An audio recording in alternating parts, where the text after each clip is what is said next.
Hello everyone, আমাদের তো পূজা মোটামুটি শেষই হয়ে গেছে। তো দেখো আমরা এসেছি আজকে হচ্ছে ননদের বাড়িতে জগদ্ধাত্রী ঠাকুর দেখতে। এখানে খুব সুন্দর মেলা হয় আর হচ্ছে ঠাকুর পুজো হচ্ছে এখানটায়। তো মানে হঠাৎ করে আজকে চলে এসেছি আমার মাম্মামের জন্য। মাম্মা ভীষণ বায়না করছিল, ওর পিসি যেহেতু ফোন করছে যাওয়ার জন্য যে তোমরা এসে ঠাকুর দেখে যাও। তো যেহেতু শুনেছে তার জন্য আসা, না হলে আমাদের আসার কোনো ইচ্ছে ছিল না আজকে। কারণ কালকে একটা নিমন্ত্রণ বাড়িতে যাওয়ার আছে, মানে ওই গ্রামে যাব। তার তার জন্য ভেবেছিলাম যে হচ্ছে একবারে যাব।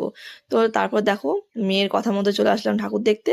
আর এখানকার প্যান্ডেল দেখো এত সুন্দর হয়েছে, লাইটিংটা বাস মানে ওয়াও, দেখার মতো। আর এখানে হচ্ছে ফাংশন, একজন শিল্পী মানে গান করছে, সরি নাচ বলছি, গান করছে। তো এখানে হচ্ছে মাম্মাম এখন তো মাম্মাম উঠবে হচ্ছে এখন ব্রেক ড্যান্সে। তো হচ্ছে সেটাই ভাবছি যে মানে কে উঠবো না উঠবো, গো তো একা তো মানে ছাড়া যাচ্ছে না। তো আমি মানে ভাবছি যে আমি উঠবো কিনা। আর এই শাড়ি পরে উঠলে না মানে মনে হয় যেন শাড়ি খুলে যাবে, একটা ব্যাপার। তো তারপর হচ্ছে পূজা আর মাম্মাম উঠে